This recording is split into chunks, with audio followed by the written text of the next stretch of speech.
Sir ব্যথার কোনো এক সময় যেমন শোনা যায় যে পিএলআইডিটা আসলে কি এবং ফিজিওথেরাপির মাধ্যমে কি পিএলআইডির নিরসন সম্ভব হয় কিনা? ধন্যবাদ। পিএলআইডি এটাকে আমরা যদি ইলাবোরেট করি, এটাকে বলা হয় যে প্রোল্যাপস লাম্বার ইন্টারভার্টিব্রাল ডিস্ক, যেটা কিছুক্ষণ আগে আমি বললাম যে দুই ভার্টিব্রার মাঝখানে আমাদের একটা জেলি লাইক সাবস্টেন্স থাকে, যেটাকে আমরা ডিস্ক বলে থাকি। দুই হাড়ের মাঝখানে থাকে, এই জন্য এটাকে বলা হয় ইন্টারভার্টিব্রাল ডিস্ক।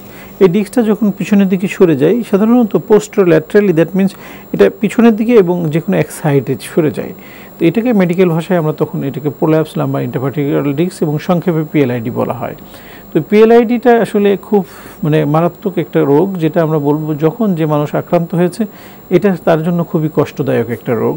এই ডিস্কটা সরে গেলে তখন আমরা যদি মেরুদণ্ড না হয়ে হাতে পায়ে যদি কোথাও কোনো ডিসলোকেশন হয়, আমরা ওটাকে পজিশনে এনে প্লাস্টার করে দিতে পারি, তাহলে জিনিসটা ইমোবিলাইজ রাখলে 2 থেকে 3 সপ্তাহ পরে এটা আবার স্বাভাবিক হয়ে যায়।